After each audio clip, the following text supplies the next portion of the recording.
Picture this. Two people, both college educated, both working full-time, pulling in a combined income well above six figures. And yet, at the end of every month, there is almost nothing left. The credit card got used last week for a car repair. The savings account has maybe 60 days of expenses in it. And every Sunday night, there is this low hum of financial anxiety that just will not go away. If that sounds familiar, you are not alone.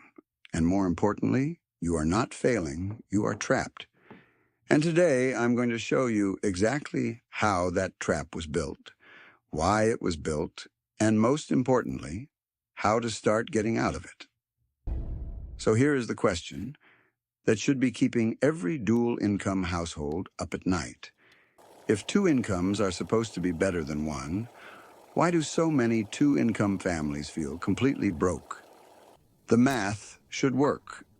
Two people earning decent salaries, combined household income, that puts you in the top quarter of all American households, and yet the financial security everyone promised you just is not there. Why? The answer has a name. It is called the two-income trap, and it is one of the most important financial concepts almost nobody is talking about. Back in 2003, Elizabeth Warren, who at the time was a Harvard professor studying bankruptcy law, published research that completely flipped conventional wisdom on its head. She and her daughter analyzed thousands of families who had filed for bankruptcy. What they found was stunning. Families with two working parents were actually going bankrupt at higher rates than single-income families. Not lower, higher. Think about what that means. Working twice as hard, earning two paychecks, doing everything the modern economy told you to do, and you end up more financially fragile than families earning less. That is not a personal finance failure. That is a structural trap. To understand why, you have to go back to 1970. Around that time, the typical middle-class family ran on one income. One parent, usually the father, worked. The other, usually the mother, managed the household. And here is the part that surprises most people. That single income was genuinely enough. Not barely enough. Actually enough. A median earning family could afford a median-priced home on roughly a quarter of their income. They could cover health care, transportation, food, and still have money left over. There was breathing room. But here is the truly critical thing that most people miss. That stay-at-home parent represented something incredibly valuable. Not just domestic labor, but a financial backup plan, an insurance policy. If the breadwinner lost their job or got sick, the other parent could enter the workforce. That second potential income was held in reserve. It was unused capacity. It was margin. Now fast forward to today. Female workforce participation has climbed dramatically. In over 60% of married couples with children, both parents work full-time. We activated the emergency backup plan and made it the permanent plan. And then we made financial commitments based on the assumption that both incomes would always be there. Here is where it really gets painful. Adjusted for inflation, households today are earning more than our parents and grandparents did. So why does it feel worse? Because the costs that matter most have exploded in ways that wages simply have not matched. Median home prices have roughly doubled relative to inflation since 1970. Healthcare spending per household has increased by an almost unbelievable amount since that era. And childcare, which was barely a line item when someone was home full-time, now costs the average American family over $11,000 per year per child. In expensive cities, you are looking at $20,000 to $30,000 per child annually. The fixed costs of being a middle-class family have ballooned, while income crept up modestly. And every extra dollar from that second paycheck got absorbed completely. Now let me show you the math that makes this real. Say one partner earns $70,000 and the other earns $50,000. That $50,000 second income looks great on paper, but let us trace where it actually goes. First, because of how progressive tax brackets work, that second income gets stacked on top of the first in terms of taxation. The marginal rate on that second income is significantly higher than on the first. After federal taxes, state taxes, and payroll taxes, that 50,000 might take home somewhere around 32 to 35,000.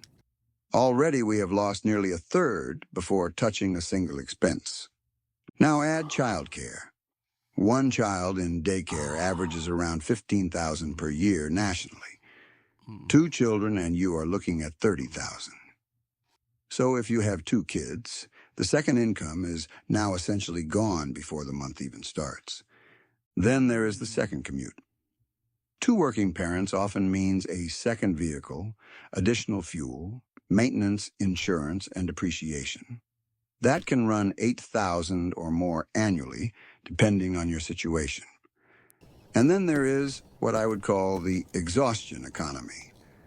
Two people working full-time have less time and energy for cooking, cleaning, home maintenance, and everything else.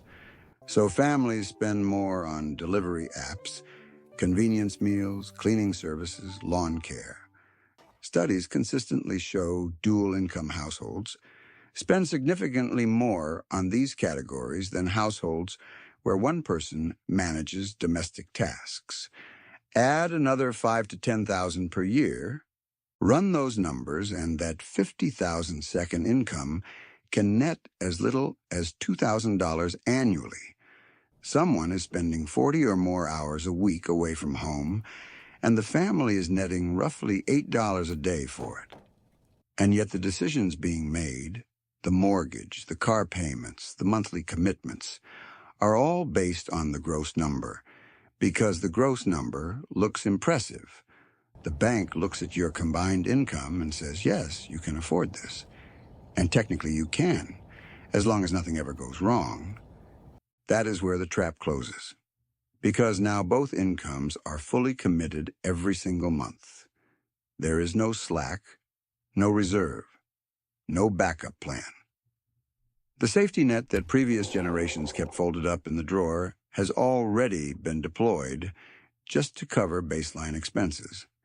And if either partner loses a job, gets sick, needs to care for a family member, or hits any one of the completely normal, unexpected events that life delivers, the whole structure collapses. And the expenses that consumed everything were not frivolous. They were housing, health care, child care, and education. The fixed costs of participating in normal middle-class life. Housing especially became a bidding war. When two-income families became the norm, they suddenly had more purchasing power competing for the same homes. Prices got bid up. And now you need two incomes just to afford what one income used to buy. The arms race escalated and nobody actually won. So what do you do about it? You cannot just have your partner quit their job tomorrow. The expenses are real.